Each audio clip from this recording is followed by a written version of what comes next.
to ensure agencies such as EEOC and EDOCR can provide appropriate redress to individuals facing discrimination. And so at the heart of today's discussion is the intersection of discrimination, including anti-Semitism, and the capacity of our federal agencies' response mechanisms.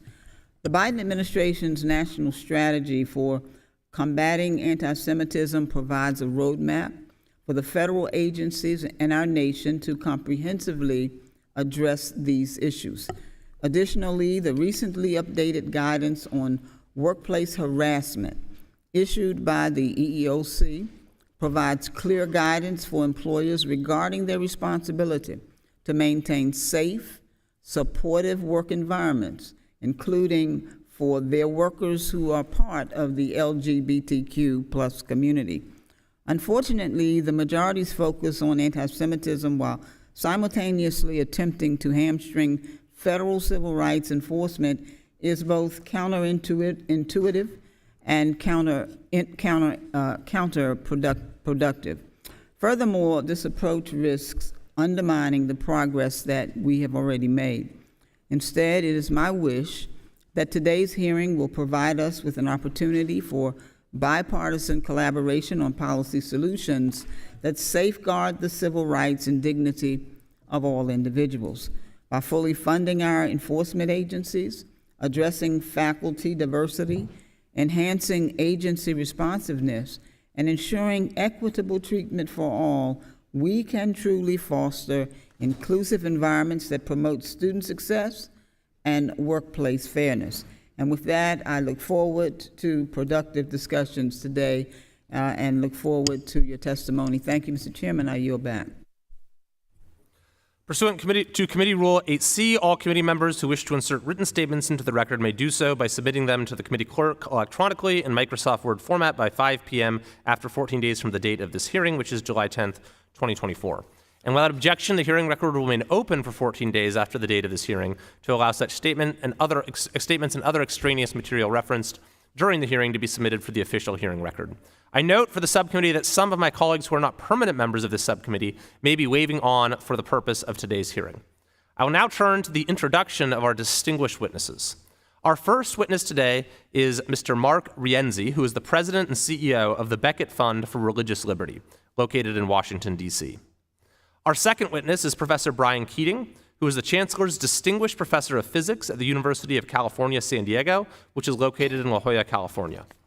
Our third witness is Ms. Melissa Emery Aris, who is a director in the U.S. Government Accountability Office's Education, Workforce, and Income Security team in Washington, D.C. And our final witness is Professor Daphn Golden, who is a geography professor at Mount San Antonio College in Walnut, California. We thank the witnesses for being here today and look forward to your testimony.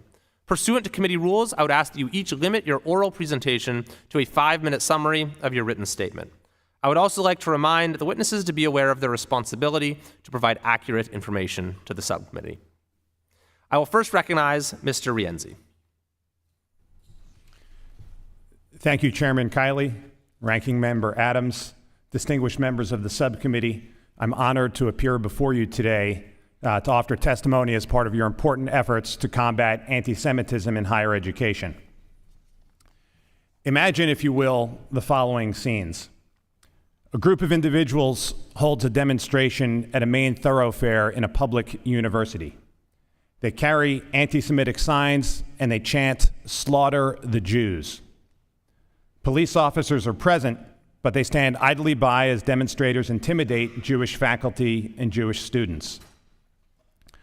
A few weeks later, a professor finds a pile of trash at her front door with a piece of paper that says "Loudmouth Jew" and a book cover that prominently features a swastika. Then imagine hundreds of agitators swarming a law school, holding signs and chanting slogans like "There's only one solution" and "Death to Jews." A short time later, unknown individuals put up a statue on campus that traffics in anti-Semitic tropes, with a large pig holding a bag of money alongside a bucket painted with the Star of David. Finally, students and outside activists erect an unauthorized encampment at the heart of campus, outside of important academic buildings and the main undergraduate campus library. Those inside the encampment shout anti-Semitic slurs like, "This is the final solution," and "Death to Jews." They draw a Star of David, and then they cross it out. And then they draw the Nazi hate symbol, the swastika. They set up checkpoints to block access. They interrogate students attempting to pass. They issue wristbands to people with approved ideas and views. They deny entry to visibly Jewish students, such as those wearing a Star of David or wearing a kippah. Police officers are present and aware of the situation, but university officials instruct them not to intervene. The university hires outside security staff not to help the Jewish students through the center of campus, but to send them elsewhere unless they can get the approval of the mob chanting "Death to Jews." University officials fail to discipline students engaged in the unlawful conduct and refuse to enforce campus policies against the illegal encampment. Their actions embolden the protesters. Violence predictably ensues. Now, those episodes may sound like they come from Germany in the 1930s, but they don't. They describe real-life events that occurred and have continued to occur at the University of California, Los Angeles over the past 9 months. And they could very well describe events at any number of American universities where similar illegal conduct has happened following Hamas's terrorist attack on October 7th. So what can the federal government and what can federal law do? I'll give you just a brief overview. The federal government can enforce Title VI, as can private litigants. Title VI prohibits keeping people out of participation in federal programs, which encompass virtually all universities, on the basis of race or ethnic heritage. And the Supreme Court has already found that discrimination against Jews qualifies as racial and ethnic discrimination. As Chairman Kiley said, the federal government and private litigants can enforce Title VII, which makes it illegal to discriminate on the basis of religion or race or national origin, and also makes it illegal to discriminate in the terms and conditions of employment for those employees, including creating what surely is going on at many of these universities, which is a very, very hostile work environment. There are other laws too, such as the Ku Klux Klan Act, which was enacted 150 years ago to stop masked Klans members from depriving people of their civil rights. That law also makes it illegal for people who have the ability to stop the conspiracy, like these universities, from failing to do so. And lastly, where these universities are public institutions, they are, of course, also obliged to abide by the Constitution, and that means providing the equal protection of the laws. In many situations, this is a clear failure to provide Jewish students and faculty with equal protection, and protecting the right to freely exercise religion, which unfortunately is the basis on which many people have been excluded. I thank the committee for its time and welcome the questions. Thank you very much. I now recognize Professor Keating. Chairman Kiley and esteemed members of the committee. My name is Brian Keating, and I stand before you today as a Jew and an astrophysicist. My childhood dream was to study the universe and all of its wonders. This dream led me to the University of California, where our motto is taken from the Hebrew Bible, "Let there be light." I was dedicated to the pursuit of the luminous thrill of scholarship. And I always wondered who would pay me to do this job. In fact, I do it for free, but please don't tell Gavin Newsom or the Regents. My concern is not for me. I'm fully tenured and working on well-funded research with a brilliant team of scientists around the world. No, today I speak for scholars, like a young, untenured professor from Israel, her homeland demonized since October 7th and even long before. I speak for an undergraduate teaching assistant who studies and whose employment requires him to navigate the complex thoroughfare of campus that sometimes includes encampments, which are no-go zones for him. All educators are familiar with Maslow's hierarchy of needs. It provides a framework for creating an educational environment conducive to learning. At the base of the pyramid is safety, physical safety and emotional safety. And safety means more than just meeting your needs, your basic needs. It also has to involve an environment free of discrimination, harassment, and intimidation. As an educator, I know you cannot learn in a place of hatred. You cannot teach from a place of hatred. However, for decades, UC has not been a safe space for Jewish and Israeli students, staff, and employees. Faculty members call their colleagues effing colonizers. During a tour of a lab and workspace environment where Israelis and Jews are working and pursuing their studies, they are confronted by calls for the elimination of the one Jewish homeland. These faculty call themselves scholars and yet engage in a dishonest and anti-intellectual boycott of the one Jewish state, forbidding members to come to our campus to learn, work, and study based on their religion and national origin. An Israeli undergraduate student, dedicated pre-med who wants to save lives, faces very challenging classes, but also he is ostracized from the very union that's meant to protect him, the United Auto Workers Union, who seems more interested in demonizing his homeland and calling for strikes against the campus. When he attempts to have his voice heard at an academic senate meeting, he sees the ISIS flag waved proudly outside by protesters. A young woman pursuing her doctoral degree receives a letter from her professor, her employer, filled with hateful anti-Israel rhetoric. This letter intimidates her and makes her question her safety within her department. When she seeks refuge over a coffee at the campus student union, she's blocked by an illegal encampment, which is a no-go zone for her as a Jew. Following one of the five daily prayer services in the camp, she's confronted by chants for the elimination of Israel as a sovereign Jewish state. She hears calls for intifada, reminding her of the awful times decades ago which she thought were over. These flyers also include calls for death to America.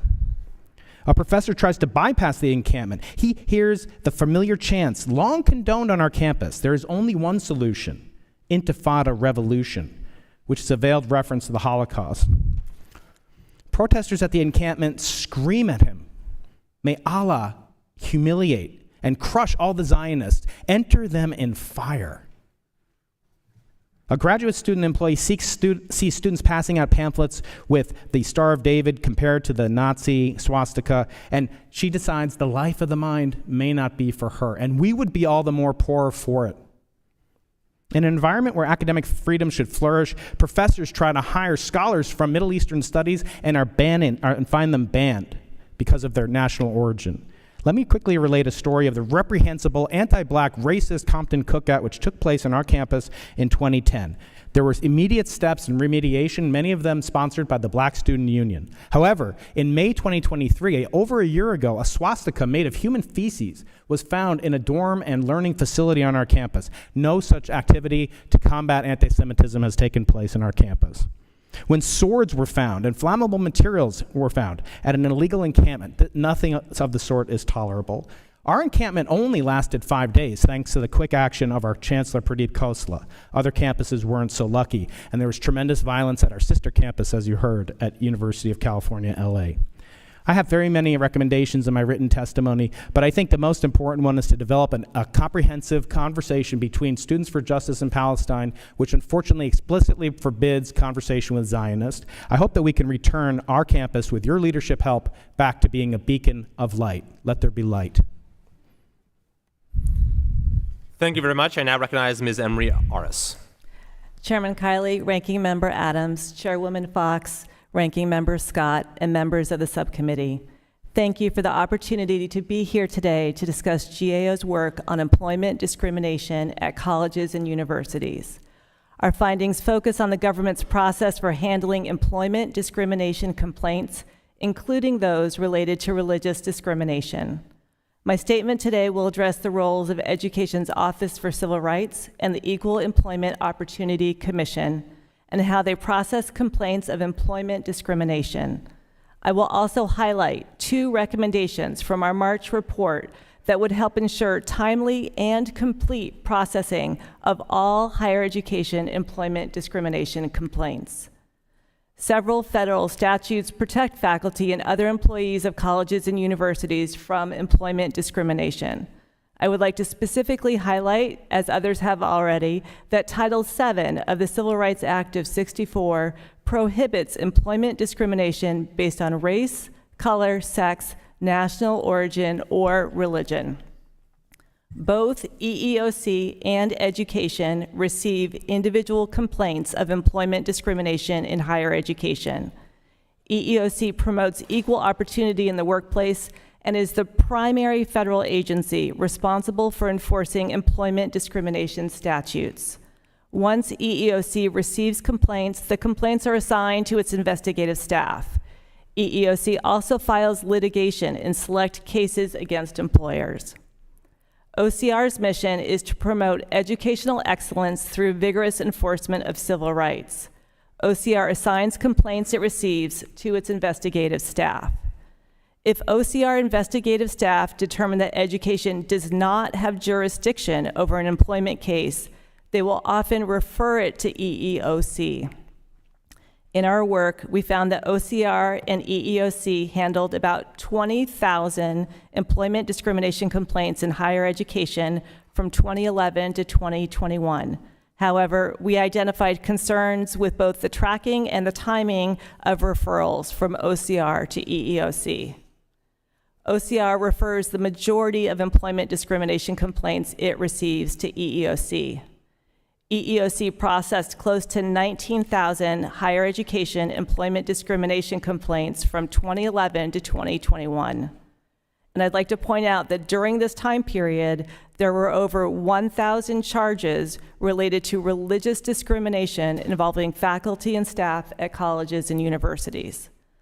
Although OCR refers the majority of the employment discrimination complaints it receives to EEOC, given EEOC's jurisdiction, OCR's referrals were usually past the 30-day referral deadline set out in its own agency policy. We found that in 22, OCR referred 72 of 99 such complaints after the 30-day deadline. The percentage of late OCR referrals increased from 40% being late in 2011 to 73% being late in 22. In 22, we found that OCR took an average of 71 days to refer complaints to EEOC. OCR and EEOC officials have acknowledged that late referrals could delay complaint investigations and negatively affect individuals. We recommended that education track the number of days it takes to refer complaints to EEOC and use that information to develop a plan to reduce delays. Education agreed. Turning to EEOC, we found that EEOC could not confirm that it had received 100% of OCR's referrals. We recommended that EEOC develop and finalize a protocol to ensure it receives and processes all complaint referrals from education. EEOC noted it is taking related action. Until education and EEOC implement our recommendations, some faculty and staff who have experienced discrimination may continue to experience delays in getting relief from the government. Thank you. This completes my statement. Thank you. I now recognize Professor Golden. I am here today to share the distressing experiences I have endured at Mount San Antonio College, also known as Mount SAC, as a Jewish professor in the wake of the October 7th terrorist attacks in Israel. I have experienced an anti-Semitic hostile environment at Mount SAC and anti-Semitic discrimination specifically directed at me, which Mount SAC, my employer, has failed to properly remedy or protect me from. The discrimination began when I expressed concerns to the administration regarding a professor's planned screening of an offensive and anti-Semitic film, The Occupation of the American Mind. The film's central thesis is that leaders of major Jewish organizations use their power to control Americans into supporting Israel, and is basically a screen version of the Protocols of the Elders of Zion. The film serves no academic purpose. It is propaganda, pure and simple, better suited for a class as an example of hate speech or anti-Semitism. In response to my objections, and to their credit, the Equity Center withdrew its support for the film. Nonetheless, the professor continues to show this film in his unrelated American history classes. In retaliation for voicing my objections to the film, the professor instigated a campaign of harassment against me by email and by making statements to their classes, falsely labeling me a violent Zionist and former soldier in the IDF, both of which are false, and inciting his students to stand up to me. A Jewish student in the professor's Mexican-American history class documented these actions, including a disturbing incident where the professor mimicked a Nazi salute. Individuals associated with a notorious anti-Semitic organization on campus vandalized the bulletin board outside my office by removing my Israeli flag and pro-Israel articles and replacing them with anti-Israel propaganda, including a flyer with demands to renounce the pro-Zionist, remove the pro-Zionist library display, and declare support for Palestine. As a geography professor, I had installed a perfectly normal, non-ideological academic display at the school library about Israel's changing borders. The library reported that due to student complaints and division in the community, they removed the display. My profile on ratemyprofessor.com was bombarded with fake negative reviews. Students making public comments to the Board of Trustees demanded that I be fired and declared a boycott of my classes. My spring semester on-campus class was then canceled due to low enrollment, limiting me to online teaching. My lack of on-campus presence has deteriorated crucial collaborative relationships. My attempts to engage with key faculty and administration have been ignored, leaving the pervasive anti-Semitism on campus unaddressed. Like so many of my Jewish colleagues at colleges across the country, the general anti-Semitic hostile environment turned to focus on me directly because I am a Jew, because I won't hide or reject my connection as a Jew to the Jewish state and the Jewish people. I reported these incidents to the deans and to the Human Resources Office. HR found the complaint to be unsubstantiated, in part because the student who documented the professor's actions did not want to submit a statement out of fear of retaliation and harassment, and therefore the HR office took no disciplinary actions. The professor continues leading protests with students, demanding reinstatement of the screening of the anti-Semitic film, and the professor continues to show the film in their classes. This hostile environment has significantly impacted my professional duties and relationships. As a result of the toxic atmosphere and severe impact on my mental health and my professional standing, and the refusal of my employer to protect me in my workplace, I have decided to transition out of academia as soon as possible. I urge this body to take immediate and decisive actions to address this rampant anti-Semitism and restore a safe, respectful, and inclusive environment for faculty and staff on college campuses, no less than what is expected in any workplace. Thank you. Thank you very much. Under Committee Rule 9, we will now question witnesses under the 5-minute rule. They have just called votes, so we're going to do one round of questions, and then we'll have a brief recess for votes. I now recognize the chairwoman of the Full Education and the Workforce Committee, Dr. Virginia Fox. Thank you, Chairman Kiley, and thanks to our witnesses for being here today. Mr. Rienzi, UCLA has been a hotbed of pervasive anti-Semitism. When UCLA Chancellor Gene Block testified before this committee on May 23, I asked him how many students have been expelled or suspended for anti-Semitic conduct and how many staff have been disciplined. He responded that there are more than 100 active investigations, but he did not say that any student has been expelled or suspended or that any staff has been disciplined. Could you discuss the lawsuit Beckett has filed on behalf of Jewish UCLA students against the university and whether UCLA failed to take appropriate action to protect these students' rights? Certainly, Chairwoman Fox. The lawsuit we filed was on behalf of 3 students at the University of California, Los Angeles, 2 law students and 1 undergraduate student.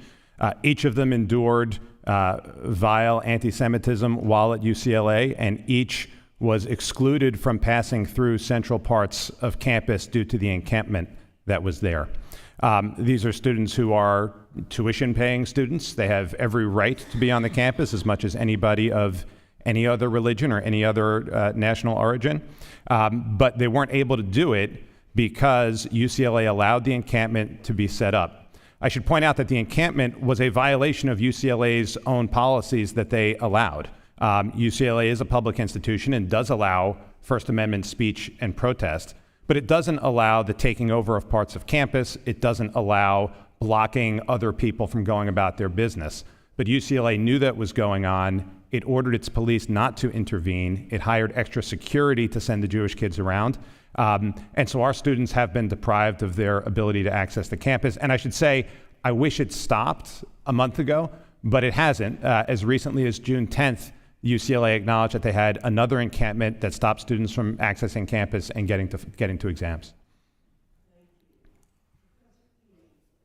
Professor Keating, your written testimony notes that every May at UCSD for many years, Students for Justice in Palestine have led a week of anti-Israel activities called Justice in Palestine Week, which is informally known as Israel Apartheid Week.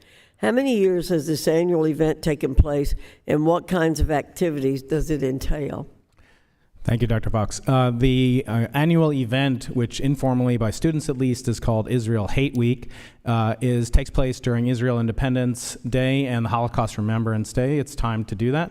And typically what's found there are huge billboards taking over the entire common area leading up to the student library.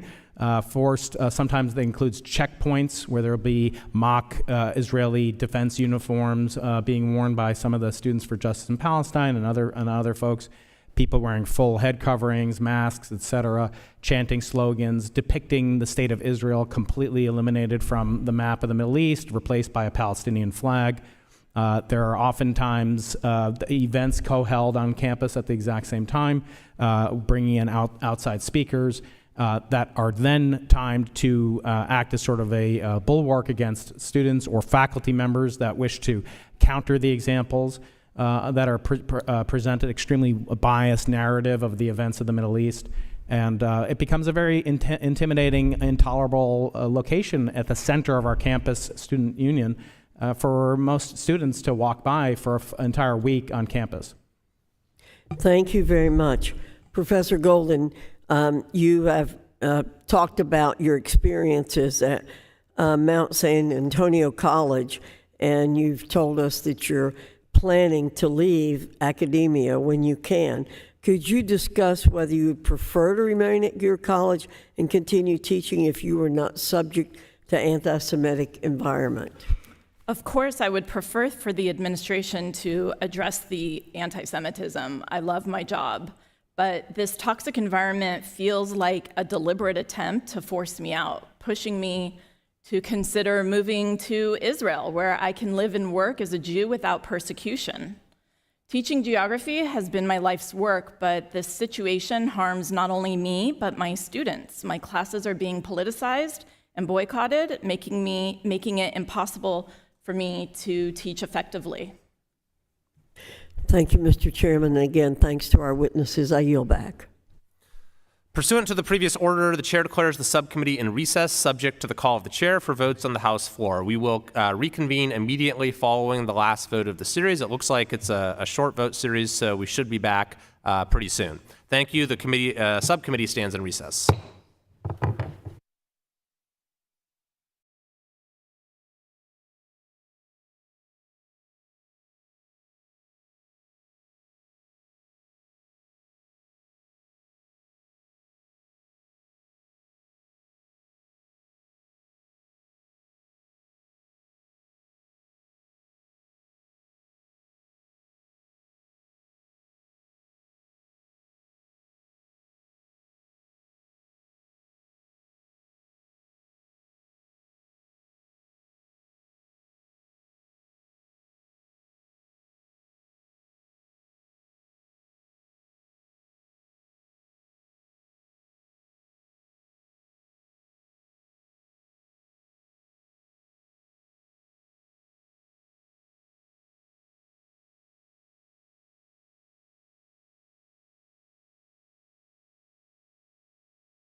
The subcommittee will reconvene and come to order. I now recognize the ranking member for 5 minutes.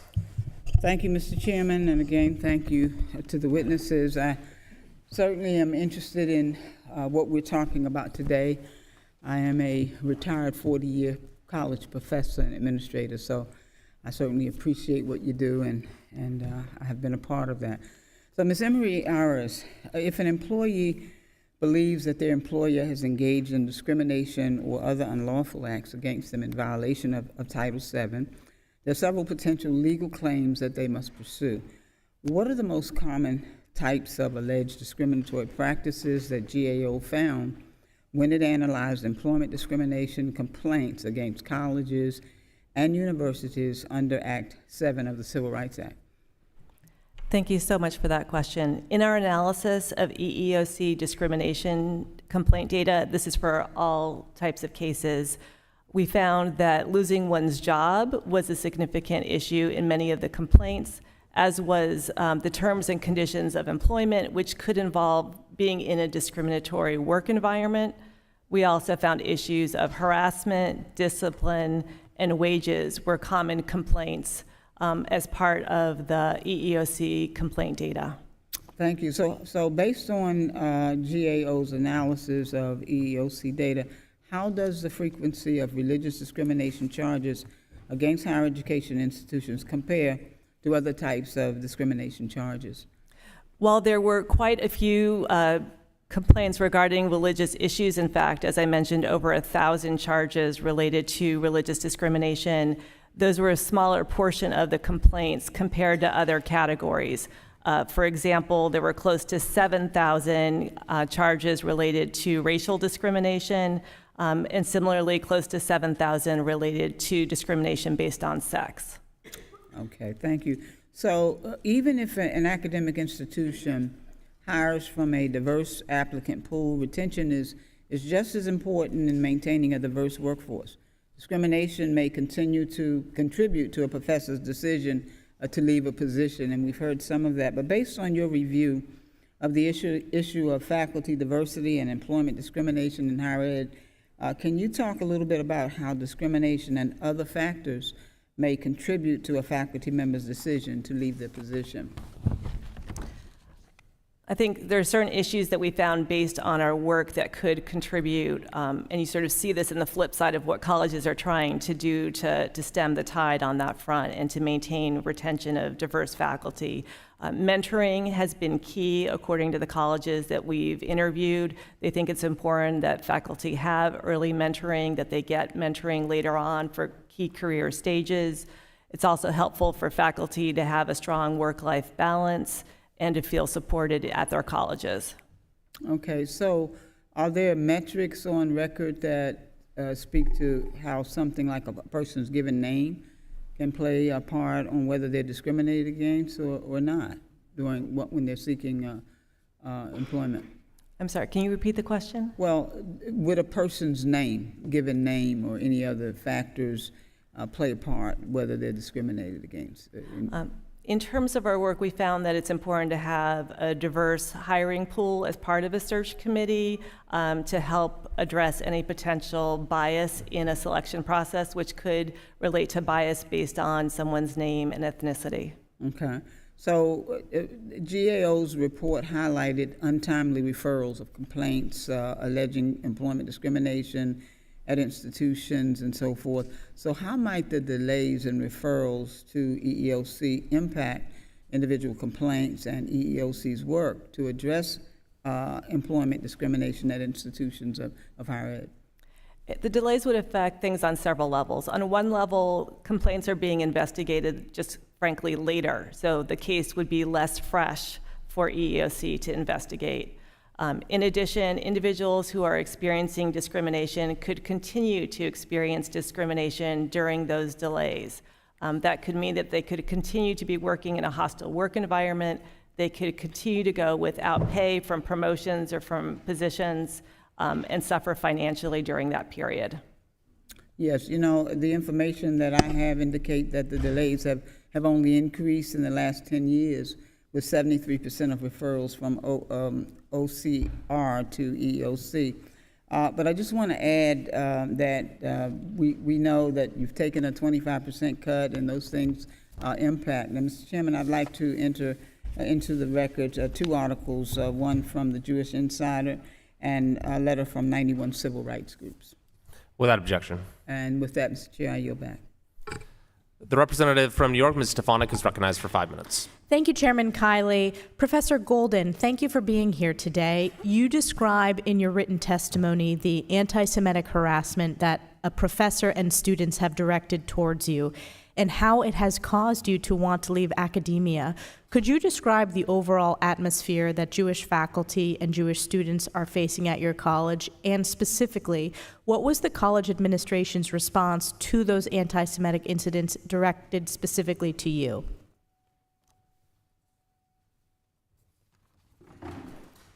Thank you. The administration has chosen the path of least resistance, doing the bare minimum to appear to take anti-Semitism seriously. They've refused to adopt the widely accepted IRA definition of anti-Semitism, which could help them better identify and address these incidents.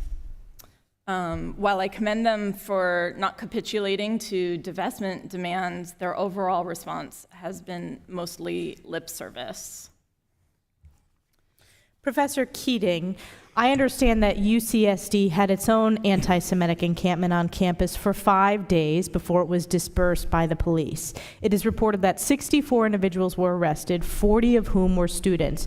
Could you describe this encampment and the anti-Semitic statements made by protesters there? Yes, thank you, Congresswoman. The encampment sprung up over a course of over a period of 5 days. It tripled in size in just a few days. The protesters were allowed to have their freedom of speech, their First Amendment rights recognized. In fact, there have been 2,500 attendees to pro-Palestinian / anti-Israel protests on our campus alone, which have been majority peaceful. But this one was different. This one resulted in continued refusal to allow inspections by campus fire marshals.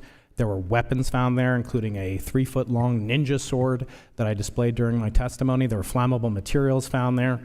They would not let in inspectors. They would also not let in Jews or anybody identifying as a Jew wearing, for example, a Star of David or a high symbol, anything of that nature. And it was incredibly intimidating. There were chants there of globalizing the Intifada. There were leaflets passed out by the Revolutionary Socialist of America that said that freedom for Palestine means death to America, as I displayed in my oral testimony as well. So this was an incredibly hostile environment, not just for Jews, but for Americans and students who wanted to just have a peaceful day to go about their lives on campus and study or their employment. I also want to ask you about policy changes that would address the rise of anti-Semitism on campuses across the country. Would banning the wearing of masks so that individuals at encampments can be identified help in this regard? And what other policy changes would help protect Jewish faculty and students? I think so. I think banning masks is one step to doing so. I think it's appropriate to wear religious garb, of course, but to completely cover your face, there's absolutely no need to do that unless you're involved in some activity that you're either ashamed of or do not want to participate in. And so wearing masks and wearing full headgear and covering up your entire human personhood is demeaning, and it creates a barrier. Also, I should note that in the Students for Justice in Palestine Constitution, they adopt a strict policy of not negotiating with anyone who supports the state of Israel as a sovereign nation. They refuse to negotiate or dialogue with quote-unquote Zionists. This organization currently is operating under a cease and desist order on campus. It didn't prevent them from organizing a complicity walking tour where they targeted individual professors by name due to their national origin or the fact that they were Jewish, and doing research on studying, say, the biblical flood story. And it had nothing to do with politics, just because they happened to be Jewish and or conducting research in Israel. And the most reprehensible thing to me as a faculty member, it's fine for students to exercise their rights. We all should do that. It's part of our constitutionally granted rights. But for faculty to take a paycheck from a university that they claim is committing acts of genocide, is complicit in genocide, and to continue working there and encourage students to get arrested and call students themselves complicit in the genocide themselves, And when students expressed their fear to the Academic Senate Chair, John Hildebrand, he ignored them, the Jewish students, and other people on an open call compared Jewish students fearing for their safety. He compared them to students during the segregation period who supported the KKK. This is unacceptable in a place of learning, in my opinion. Thank you for your bravery being here today. Thank you for standing up what is morally right, standing up for Jewish students, Jewish faculty, Jews around the world. And with that, I yield back. The representative from California, Mr. Takano, is recognized for 5 minutes. Thank you, Mr. Chairman, and thank you to the witnesses for being here today. Anti-Semitism on college campuses is a serious issue, and I denounce and deplore anti-Semitism. Racism is also an issue, and I deplore it, as well as Islamophobia, sex discrimination, homophobia, and all forms of bigotry that create barriers to faculty being able to work and students being able to learn. And I fully support providing all resources necessary to the institutions in our government tasked with enforcing anti-discrimination law, namely the Equal Employment Opportunity Commission, or EEOC, and the Department of Education Office for Civil Rights, otherwise known as OCR. These entities seek to ensure a crucial balance between academic freedom and safety and security for all who work, study, and live on college campuses. My first question to Ms. Emery, Aris, can you describe how EEOC handles a complaint once it is filed? Once it is filed, it is provided to investigators who then examine the complaint to see if it has all the necessary pieces to it, and then they often work towards some kind of settlement with a college to see if that is possible to obtain. If they are unable to do a settlement, they could potentially pursue litigation or a referral for litigation. Is there a general amount of time it takes for a claim to get resolved and disposed of? I wouldn't be able to speak to that for this particular issue. We haven't looked at the number of days for these claims. Okay. In GAO's full March 2024 report, OCR indicated that reduced staffing levels and rising complaints have had a significant impact on making timely referrals of discrimination complaints to EEOC. What relationship does funding and staffing of the OCR have to their expediency or efficiency in processing complaints? Thank you for that. We did hear that OCR has resource constraints, which limits their ability to focus on this issue. They specifically mentioned the rise in the number of complaints, significant rise in number of complaints over time, while also experiencing declines in the number of investigators available to look at those complaints. So we do recognize that in our work. At the same time, we would very much like to make sure that referrals are timely so that people who have experienced discrimination can obtain relief. And we believe that the Department of Education can do more to help ensure timely referrals. Well, that's fair enough, but there is, the resource constraint has had an impact on the timely referral of complaints. Does the March 2024 report take into account the recent surge of complaints to OCR after the October 7th attack? It does not. It covers an earlier time period, sir. So, in fact, the October 7th attack impact and the surge of complaints could have worsened the ability for referrals to be done in a timely way. That is correct. So I fail to see how we continue to if we continue to flat fund OCR and make progress in addressing these discrimination issues, how is it that we could the recommendations that the GAO laid out in your 2024 report be aided by Congress? Well, we think it's important for Congress to highlight these issues. We're grateful that you're having this hearing today to focus on this important issue, and we think anything that the Congress can do to hold education and EEOC's feet to the fire to implement our recommendations would be greatly appreciated. Well, the EEOC reported year after year increases in discrimination complaints across several sectors while facing flat funding. The latest Republican-crafted appropriations bill released earlier this week slashes the EEOC's budget by 8%, which is over $68 million less than what was put forth in the administration 2025 proposal. It also flat funded OCR for fiscal year 25, which would result in flat funding for the agency for the third fiscal year in a row. Mr. Rienzi, your testimony suggests that EOC could or should single out claims of anti-Semitism for enforcement. At the same time, Republicans are proposing to cut funding for EOC by $35 million and flat fund OCR for the third year. How do you reconcile your goals and also the ability to advance the agency's work to combat discrimination? I'm not familiar with the EEOC's funding levels either before or after or the impact of those funding levels, but I certainly support EEOC doing its job of pursuing these claims. Well, I wish I had more time, but I need to yield back, and thank you for your testimony. The representative from Missouri, Mr. Burleson, is recognized for 5 minutes. Thank you, Mr. Chairman. Professor Keating, I understand that the local United Auto Workers chapter of the UAW 4811 voted to strike in protest that your university and the police remove the anti-Semitic, anti-Israel protesters and their encampment. The UAW alleged that workers' rights were violated in their handling of the anti-Israel protests, and the individuals were, even though these individuals were violating policies, the union is demanding amnesty for the employees and students to basically fight for their right to be anti-Semitic, I guess. Professor Keating, are you aware of the UAW strike on the campus? Yes, sir, I am aware of it. In fact, our teaching assistants in my classes, and I've taught thousands of students over the years, they are effectively forced to be members of the United Auto Workers Union as part of their contract and their collective bargaining agreement. So even though it's a university, they're forced. Is it a public university, or they? Yes, it's a public university. So is this a government system, and yet people are being compelled to be a member? I believe that, I can't speak if they're literally forced to do it. I know that you have to resign, and in fact, many of the graduate student teaching assistants submitted their testimonials to me.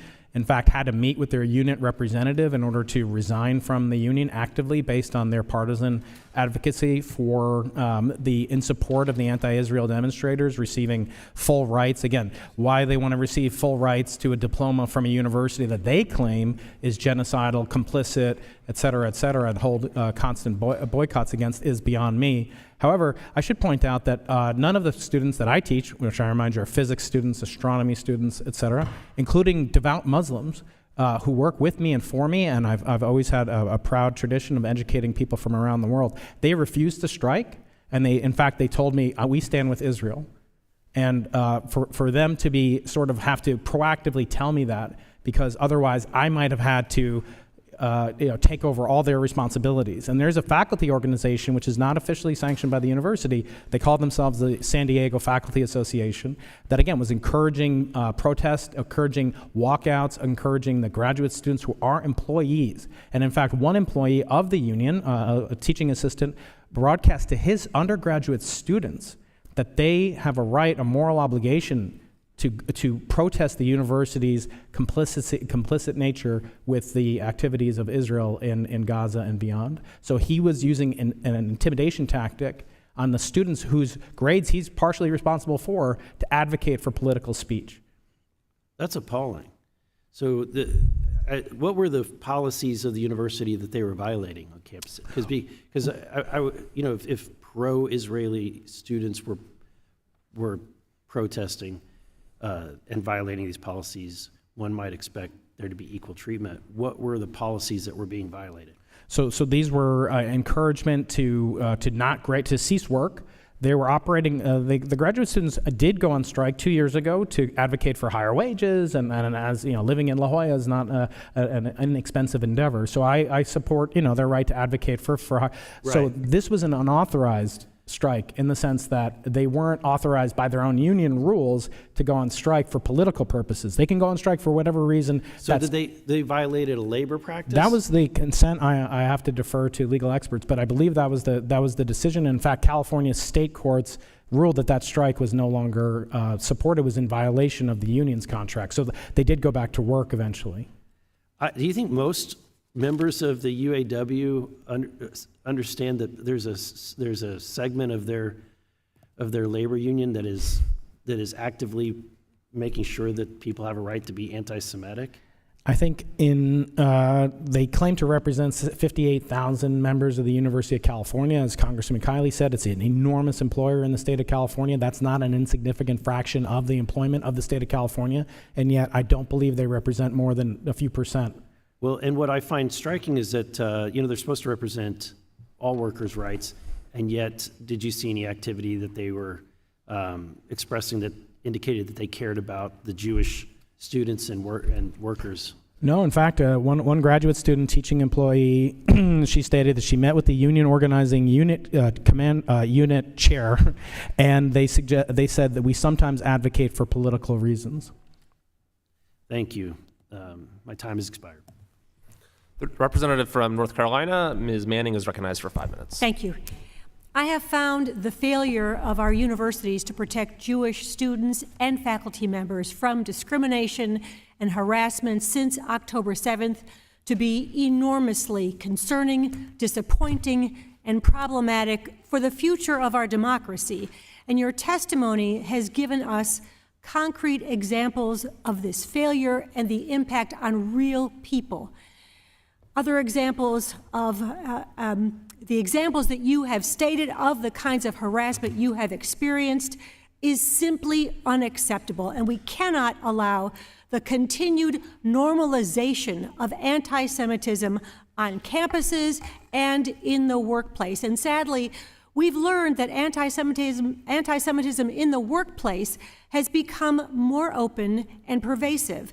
A recent study published in the academic journal Socius found that more than half of Jewish respondents experienced discrimination at work, and another survey found that 25% of hiring managers are less likely to advance Jewish candidates. So this issue goes beyond the college campus, and it is critical that employees understand how to file complaints, and that the EEOC have the resources they need to resolve these complaints in a timely and effective manner.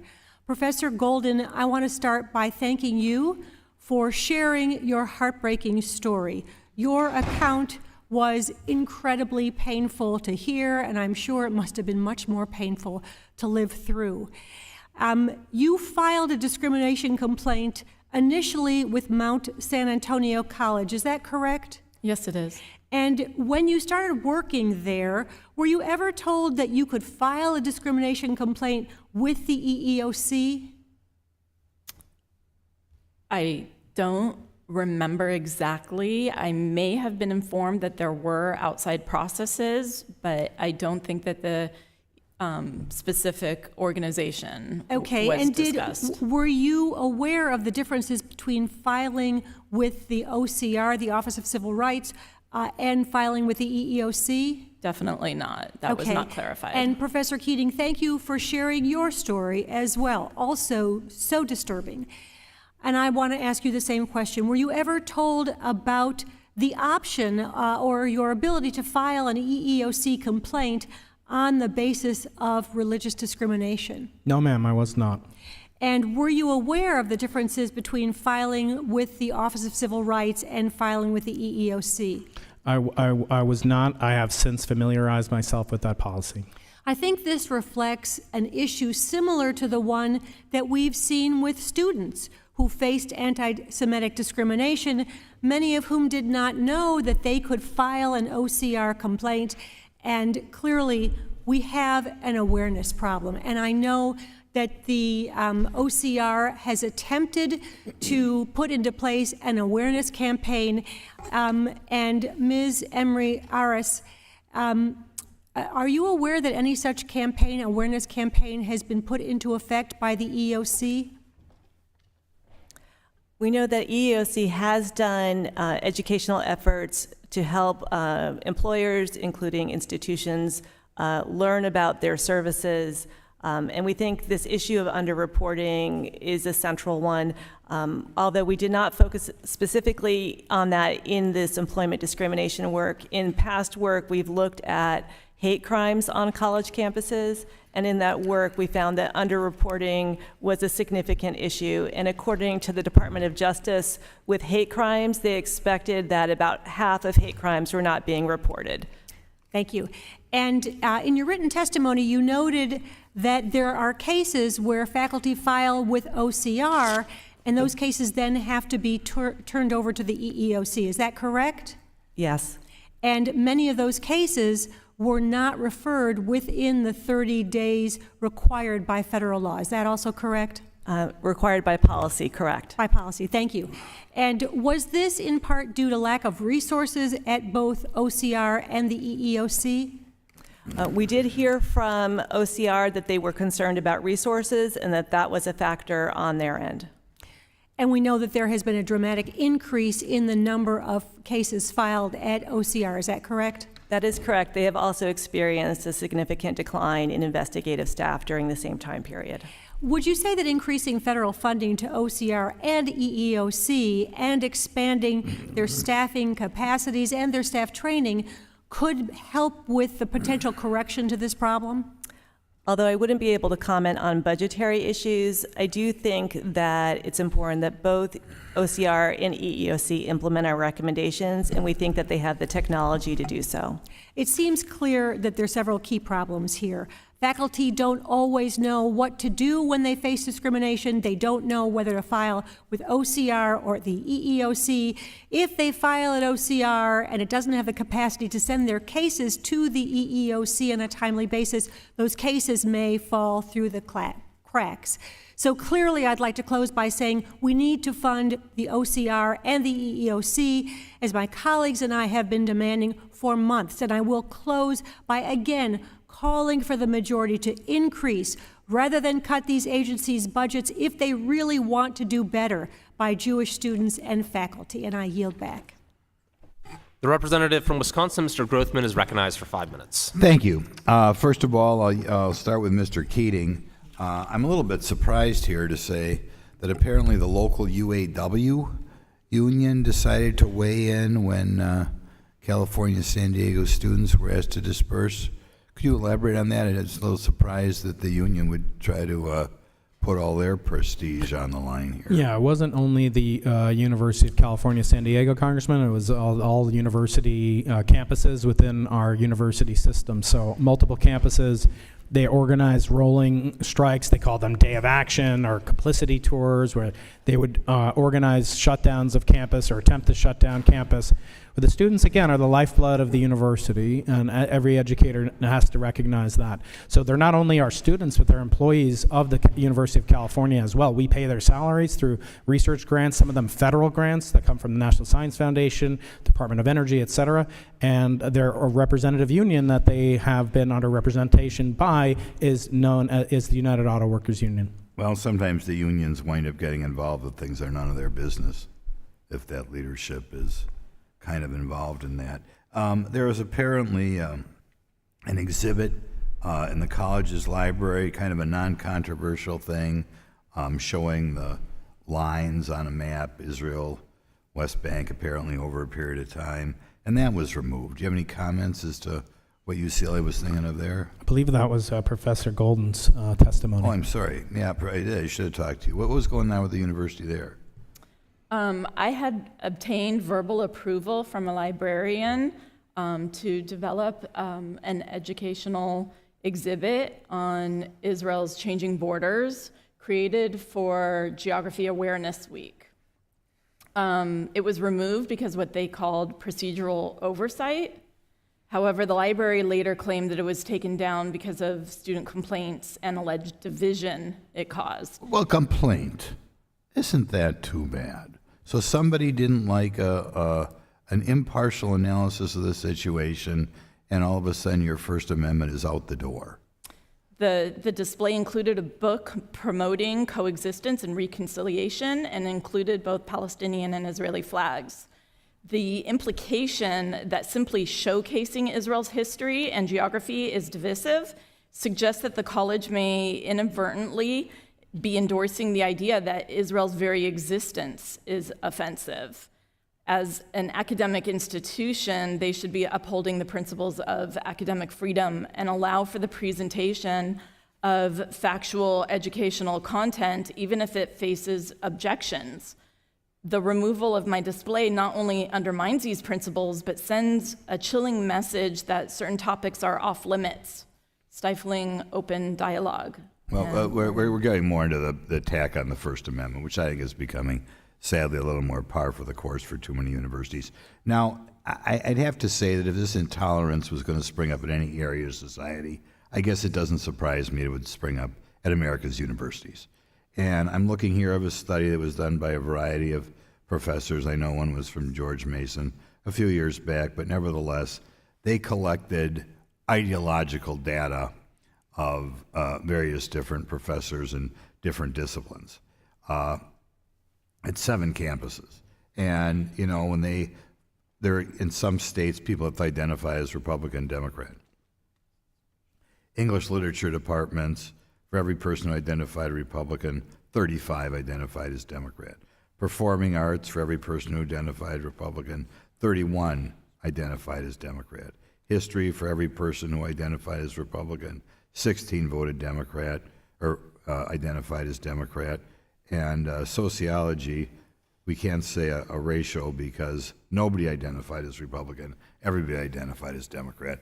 I think when you have such a ideological monolith, it's just a recipe for horrible ideas to bubble to the top. Could any of you comment on what effect it has in general on a campus where it appears like they must almost be actively discouraging people who are outside the left wing to be employed at a campus? Well, DEI policies are rigidly enforced for other groups, but the atmosphere for Jewish faculty and students, especially since October 7th, has been one of hostility and silencing. On my campus, some of the most unifying moments I've had between my liberal, Democrat, and conservative Republican friends, as in the sciences, there, as you probably noted, there are more Republicans, but the notion has we've never been closer. That said, there are a great many professors that identify themselves as liberal and Jewish, and they actually compared my chancellor to the biblical genocidal maniac known as Pharaoh when he decided to disperse the campus violence that took place in early May of 2024. Okay, but you don't see a correlation between the apparent really dislike of Republicans that preceded this anti-Semitism and the intolerance you're seeing now? I mean, there's not an ideological litmus test that's applied. I think people feel more comfortable speaking out. I have colleagues in literature. I've co-taught classes in literature, as you noted. Very, very much unified politically on the Democratic side. People of intellectual stature can get along. That's one of the hallmarks of academia. Should be tolerance. Unfortunately, it's not so common these days. Well, thank you. The gentlewoman from Illinois, Ms. Miller, is recognized for 5 minutes. Thank you, Chairman Kiley, and thank you to our witnesses for being here today. Professor Golden, your written testimony indicates that a campaign of anti-Semitic harassment against you resulted in the cancellation of your spring in-person class. How has anti-Semitic harassment and a hostile work environment affected your career? The anti-Semitic harassment has had a profound impact on my career. I went from being deeply engaged and enthusiastic to feeling alienated and counting the days until retirement. While it feels unbearable to continue teaching at Mount SAC, the experiences of other Jewish professors I've connected with suggest that this is a widespread issue. If this pervasive campus anti-Semitism isn't addressed, by administrators nationwide, we risk losing talented and brilliant educators from our colleges and universities. It's really a shame, but I do want to thank you for coming forward and giving your testimony. And I would like to say this is all a clear violation of Title VII. Very sad to see. And I yield back the remainder of my time to Chairman Kiley. Thank you very much. Professor Keating, one of the sort of perverse ironies that we have seen in this rise of anti-Semitism on campus is that many of the universities that have been the worst offenders in terms of suppressing free speech and violating the First Amendment on campus are now suddenly claiming the mantle of the First Amendment as a reason to allow what is actually anti-Semitic conduct that is not indeed protected under the First Amendment. Could you give us a little bit of sense of how that double standard or sort of backward state of affairs has played out on your campus? Yeah, it seems to me that freedom of speech is never applied so liberally as it is when it comes to demonizing Jews and anti-Semitic voices on campuses. And unfortunately, this is probably within the purview. We asked and we heard from the other witnesses today about policies, the EOC, and so forth that could be used. But all campuses currently already have principles of community that forbid harassment, discrimination based on any other identifying trait, whether it's religion, national origin, gender status, et cetera, these would be forbidden, and they are. And in fact, as I testified, when there was, long before October 7th, this Justice in Palestine Week has been taking place, it becomes a terrifying place for a young Israeli American student who's just trying to become a pre-med so she can treat people and help save lives. There is an environment on campus which is almost orgiastic of violence, of hatred towards Jewish people and towards the state of Israel that she has to endure, that others have to endure. And it's well within the purview, in my opinion, I'm not a lawyer, but the opinion that I hold is that it's our principles of community that are continually being violated, including wearing complete head coverings, head-to-toe masks, and chants for the destruction and violence against people based on their national origin. Thank you. And Mr. Rienzi, one of the really disturbing things that we have seen is at some universities, the response to these illegal encampments has been to surrender to them and to accede to the demands of those in the encampments and to sort of institutionalize the anti-Semitic character of them by incorporating it into university policy. You gave us a number of different legal tools that are available for universities and that we as the House might look to. Do you see how any of them might apply to that sort of situation? Yes. So where the universities fail to stop and actively facilitate this type of discrimination, they are in violation of many federal laws. They're violating Title VI, they're violating the Ku Klux Klan Act, they're violating the constitutional rights of the Jewish students who have a right to exercise their religion, to appear as Jews, to consider themselves part of a Jewish homeland in Israel. And the universities are failing to enforce their laws and are failing to protect the rights of those students. And I'll just say, at UCLA, for example, they have policies that make it, they are in favor of free speech. They're in favor of free speech, but they say speech must not interfere with the orderly operation of campus, must be conducted in a manner that reasonably protects others, must not block entrances to or otherwise interfere with the free flow of traffic, cannot knowingly and willingly interfere with others. So the schools know that this is not First Amendment protected behavior that's going on here, yet the schools are facilitating it by aiding with the barricades and sending the Jewish students away. And that's just a clear constitutional and federal civil rights violation. Thank you very much. The representative from Michigan, Mr. Wahlberg, is recognized for 5 minutes. Thank you, Mr. Chairman. Thanks for letting me wave on to this important subcommittee hearing. And thank you to the panelists for being here. Following the October 7th attack on Israel, we've seen a disgusting rise in anti-Semitic harassment of Jewish students and staff at our so-called elite universities, which should be places where free speech, freedom of religion, and truth prevail. On March 1st, at the University of Virginia Board of Visitors member Bert Ellis attempted to discuss the outbreak of anti-Semitism on campus and across the country, the broader BDS movement, and the need to discuss the harassment of Jewish students. Unfortunately, Mr. Ellis was not permitted to discuss this issue in a public session and was told he would be reprimanded if he pursued the issue by Rector Hardy. threatening to punish a board member for wanting to discuss the rampant harassment and violence being directed at Jewish students is unacceptable.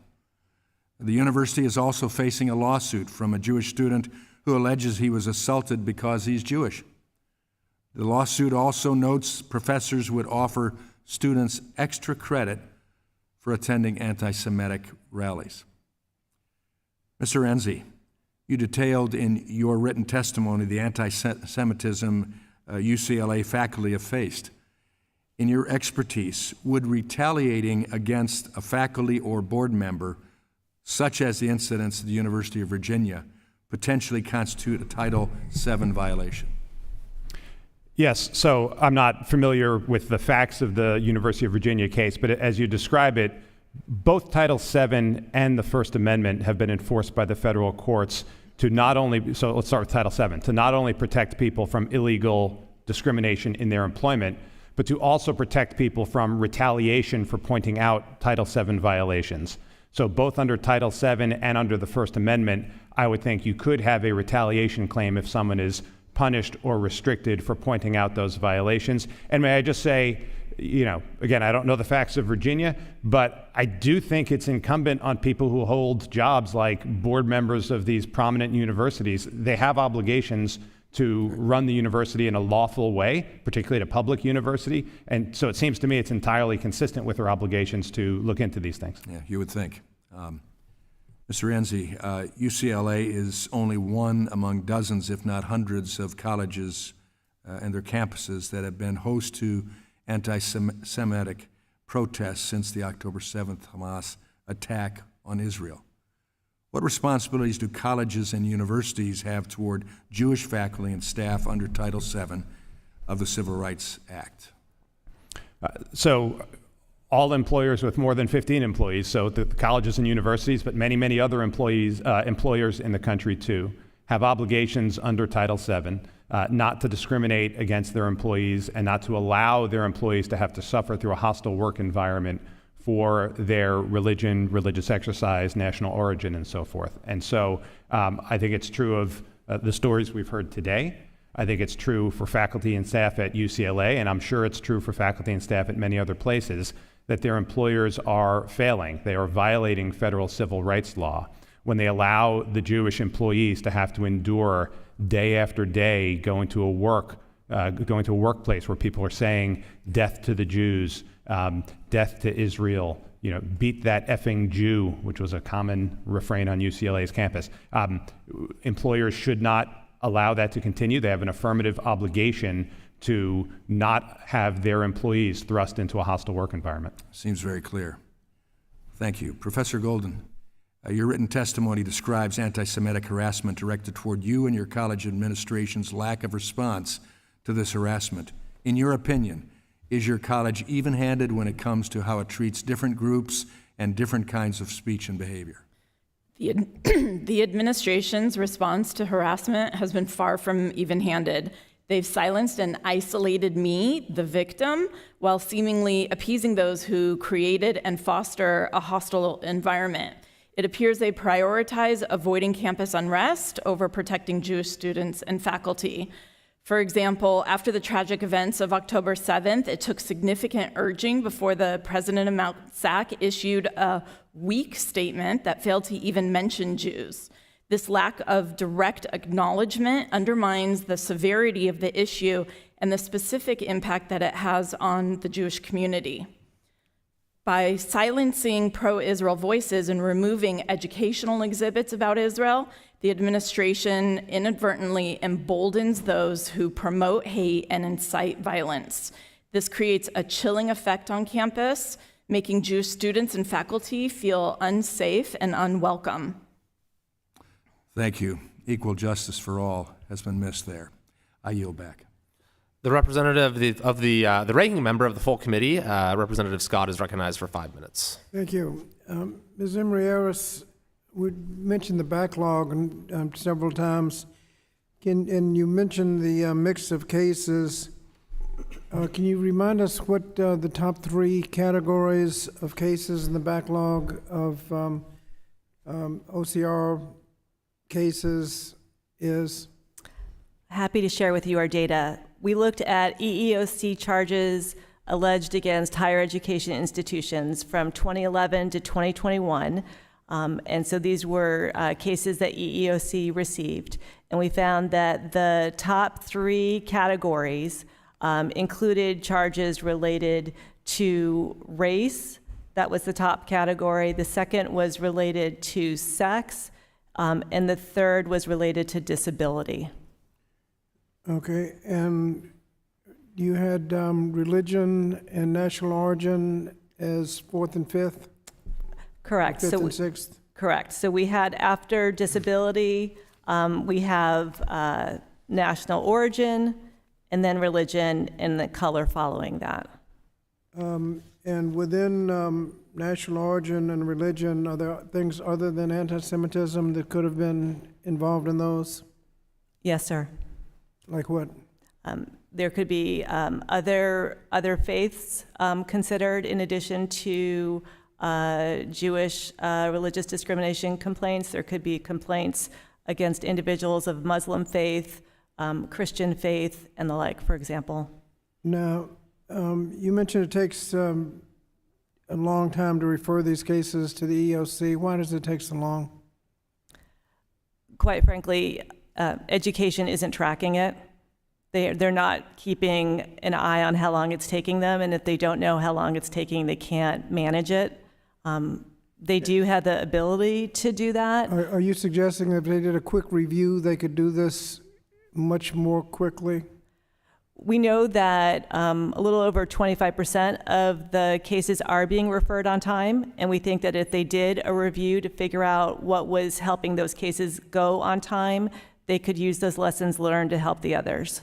Now, is the insufficiency of the OCR budget a factor? That was something that we did hear from education. And is that's what they said? Do you think it's a factor? We do think it's a factor. They did raise the concern around the increased number of complaints and the decrease in investigative staff. Thank you. Mr. Rienzi, in the 1960s, there was a pretty solid policy that if an institution or an organization received federal money, that they could not discriminate based on race, color, creed, or national origin. Is that still the case? Yes, I believe you're referring to Title VI of the Civil Rights Act, and that remains the case. So if a religious organization received federal money, they could not discriminate based on religion? No, I think they can discriminate based on religion. After they've taken federal money? I don't believe there's anything in Title VI that restricts religious universities from discriminating based on religion. I may be misunderstanding your question. Okay, well, in the 1960s, it didn't care who you were. If you took federal money, you couldn't discriminate. And now you're saying that if you're a religious organization taking federal money, you can, in fact, discriminate. Is that right? Again, you're asking me about Title VI? I'm talking about if you're a South Carolina foster care agency taking federal money and you restrict the placement just to Christian families? Yes, I think the court resolved that case and said that under federal law it was permissible for that agency to operate as a religious nonprofit. And I believe they cited the Supreme Court's 9-0 Fulton decision in support of that. So now so they can have a policy that we will not place children with Jewish families. I don't know if the agency in question had that policy, but I do know that the court in South Carolina said that they are allowed to remain a religious institution. What about employment? I think Title VII of the Civil Rights Act of 1964, enacted by this Congress, says that religious institutions are allowed to consider religion in their hiring, and I think the First Amendment does that as well. So if the South Carolina agency is a religious institution taking federal money, they can have an articulated policy, we don't hire Jews. I think any religious institution under Title VII is allowed to engage in what you might call religious discrimination, whether it's a Jewish institution that wouldn't hire me or another. Is that something we need to fix? As a condition of federal money, you shouldn't be able to discriminate? No, I think under the Free Exercise Clause and under federal law, religious institutions are both permitted to participate in helping solve social problems without having to give up their free exercise rights. Well, yeah, but that's with federal money. Yes, the Supreme Court decided the Fulton case 9-0 with all of the justices. I'm not talking about whether it's legal or not. I'm saying whether we ought to fix it. No, I think it's legal and it should be left where it is because the court has correctly recognized that those institutions are permitted to do it.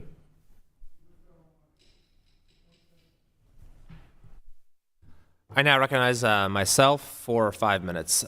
Professor Keating, I have a letter here from the president of the University of California system, Michael Drake. I had written him about my concerns about some of the things going on in campuses within the system, and he wrote me a letter back, which I appreciate. But this is the chief executive of the entire UC system, which includes your campus and 10 others. It's an organization that includes 200,000 some employees as well as all the students. And one of the things he says in the letter is that the University of California has consistently opposed calls for boycott against and divestment from Israel. While the university affirms the right of our community members to express diverse viewpoints, a boycott of this sort impinges on the academic freedom of our students and faculty and the unfettered exchange of ideas on our campuses, which is good. I'm glad he said that. It's the right policy, of course. It's actually, the law in California. But how has the BDS movement, how active has it been on your campus, and what role has the faculty played, or some faculty members, in supporting it?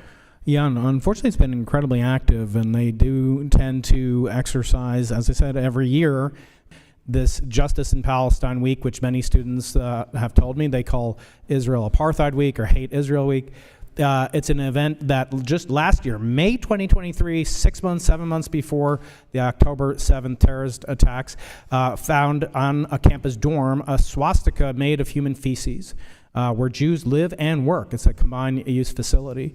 At that time, there were also events at our sister campus, University of California, Santa Cruz, which are both anti-Semitic and homophobic. Again, we hear words from Dr. Drake about how we take this seriously, and there will be panels. This is over a year. To my knowledge, no substantive changes have taken place. Is it a coincidence that it takes place? Coincident with this event that's held annually? I can't say for sure, but it certainly predates October 7th. And so after October 7th, he did commission a panel, which apparently has a budget of over $7 million, which had a combined mission to combat anti-Semitism and Islamophobia. So we haven't seen, at least in my campus, in my personal eyewitness, I have not seen any repercussions from it. And in fact, as I mentioned, dialogue is often discouraged by people that support the academic and cultural boycott of the one single Jewish state. Extremely troubling. You also mentioned earlier that the dean of the faculty refused to meet with Jewish students, even as he readily met with representatives of other groups. Can you tell us a little more about that? Yes, sir. That was the chair of the academic senate, John Hildebrand, who is the responsibility for effectively running meetings and having panels brought in, but not to advocate political causes or things of that nature. He did knowingly meet with Students for Justice in Palestine before they were issued a cease and desist order for violation of campus policies. And he refused on 5 separate occasions that I've documented in my written testimony to meet with any Jewish students, citing lack of time, and he blew them off, in my opinion, referring them to lesser campus procedural violations, even though they're expressing their heartfelt pain and suffering emotionally, sometimes feeling physically threatened. And he is responsible, for faculty governance. We have a shared governance model in our campus, and he did refuse to meet with very many stakeholders, including Jewish professors such as myself and others, outside of very limited circumstances. And this gentleman is still the chair of the academic senate? He will be replaced in the upcoming academic year. Okay. I want to ask a final question, and anyone on one of the witnesses can weigh in on this if you'd like, which is that let's imagine that when school resumes in most places in the fall, you see these unlawful encampments, which are still actually operating in some places, but on your campuses or in any particular campus, they come back in full force along the lines of what we saw at UCLA, we saw at UC San Diego, or at least they start to form. What action would you recommend that the leaders of those universities takes? We've seen a menu of options for how these things have been handled. Some have allowed them to grow and grow and grow until they become unmanageable. Some have given in to the demands of those leading the encampment. encampments. Others have simply enforced the law and campus policies in an even-handed manner and dealt with the issue in short order. So which of these options might you recommend to a university leader? And maybe we can start with you, Mr. Rienzi, and go down the panel for whoever would like to answer. Yeah, happy to address it, and it's the right question because fall is coming soon and students need to be able to safely return to campus.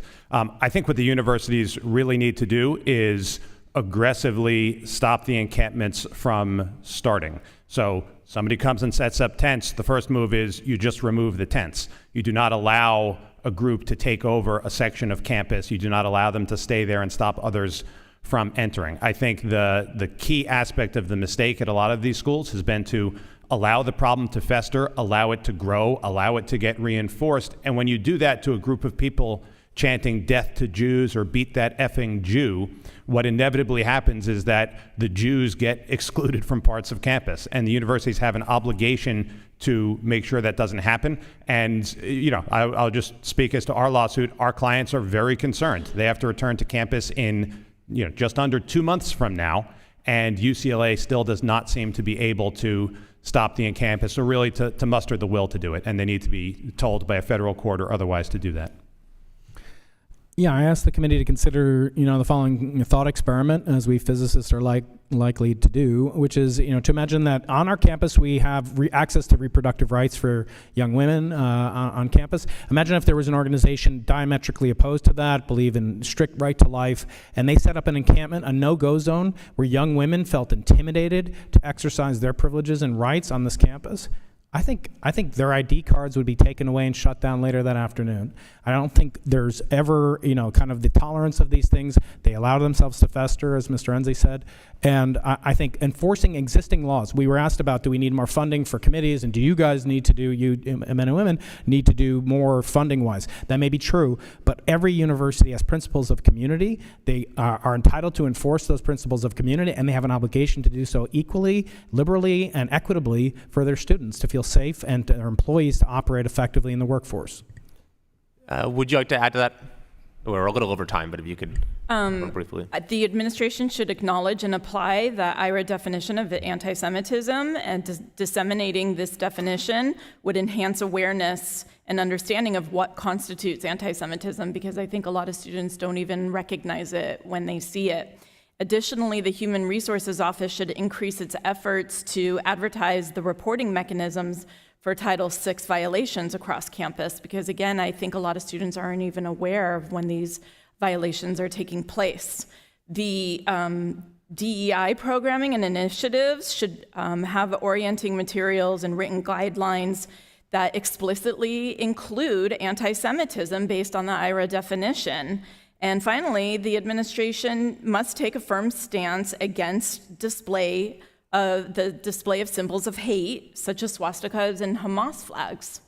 Thank you very much. I'll now recognize the ranking member for a closing statement. Thank you, Chairman Kiley, and thank you again to our witnesses today for your testimony. Everyone deserves a workplace free from discrimination, even on college campuses and university campuses. The challenges raised today regarding addressing anti-Semitism and other forms of discrimination demand our urgent attention and immediate action. We must ensure that everyone's civil rights are protected and that all individuals, regardless of background, feel respected and valued in their educational and professional environments. Today's conversation reinforced my commitment to advancing inclusive policies that protect the rights and dignity of all individuals, especially students. It's also clear to me that a critical part of our response must be to fully resource our civil rights enforcement agencies, because they cannot do their jobs without this support. We cannot expect to make progress in addressing discrimination in our schools and workplaces by shortchanging the very agencies responsible for enforcing our civil rights laws. By strengthening the capacity of our enforcement agencies, enhancing diversity initiatives, fostering equitable treatment, I believe that we can create environments where every person can thrive. So I'm encouraged by today's deliberations, and I look forward to continuing this important work. Again, I want to thank my colleagues and thank our witnesses for your contributions today. And Mr. Chairman, I thank you and I yield back.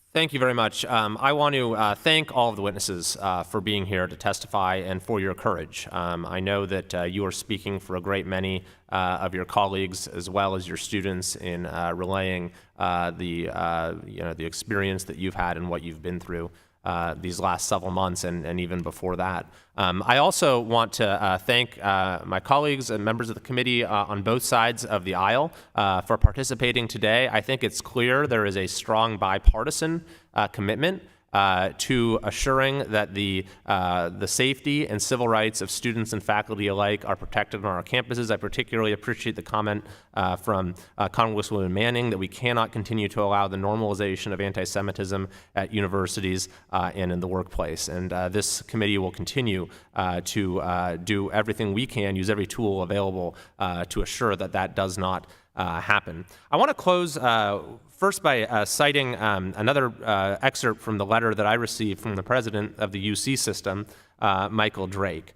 He said, "We readily accept our obligation to protect the rights and safety of our students, faculty, staff, and visitors to our campuses. We must exercise these rights and ensure safety within the broad confines of the law, as well as the policies we have established. Destructive actions that prevent members of the community from accessing public facilities or leaving campus in a safe and timely fashion are not protected actions, but illegal disruptions to the operations of our campuses and the mission of the university."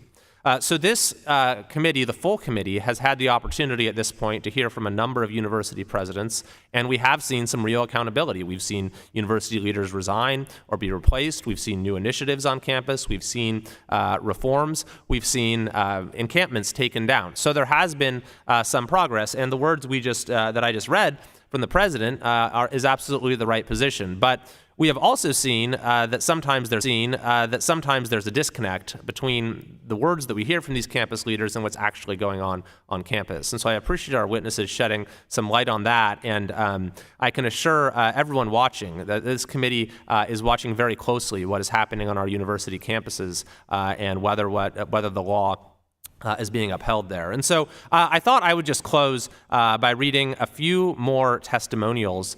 This is just from one particular university, the University of San Diego. These are fully contained within the appendix to Professor Keating's testimony. But here's just a few more voices from that campus, which again is just a few voices from one particular campus in California. This is from Jubilee Cabalon, who is a PhD student researcher, says, "I don't feel like I can be outwardly Jewish in my place of work and schooling, and I am scared of being targeted, and I'm scared of being confronted to choose or speak up. I ask myself, do I do what my ancestors did and hide my Judaism to survive, or do I show myself a Jew without trembling knees? I don't feel safe on campus. I am constantly on the brink of a breakdown with fear of people asking, are you a good Jew or a bad Jew?" This is from student employee Hayi Renanan Bichiri, who says, "My inbox is full of emails from my department composed by faculty, administration, and graduate students that are steeped in blood libel and anti-Semitic rhetoric. I can't turn a corner on campus without coming face-to-face with a flyer promoting the destruction of Israel by any means necessary, posters and graffiti and pamphlets that repeat from the river to the sea slogan calling for the deaths of my family and the annihilation of any Jews who dare to live in our indigenous homeland. About 2 weeks ago," this testimonial continues, "I walked out of the building in which I teach and was greeted by a sign reading one solution, Intifada Revolution. I was talking with a student at the time but completely froze and couldn't continue answering his question. I was too busy dealing with PTSD, something that's become a regular occurrence whenever I'm on campus, which is anywhere from 3 to 6 days a week." It goes on. "I'm afraid to leave my apartment for fear of the outpouring of anti-Semitism that's flooded the campus," and also notes, "My department has become completely inhospitable with every meeting, event, and performance preceded by statements supporting the people calling for the murder of Jews." We have several more. I'll just close with Professor Jeff Bracewell, who says during a recent hiring process for an endowed chair in the archaeology of ancient Israel, professors labeled candidates as, quote, too Zionist or too religious, leading to hostile interviews and protests. A distinguished archaeologist faced harassment due to his religion and nationality, with protesters disrupting his presentation and spreading false claims about his work. This should never happen in the United States of America, least of all at our institutions of higher learning, which are so vital to the future of our country. Without objection, there being no further business, the subcommittee stands adjourned.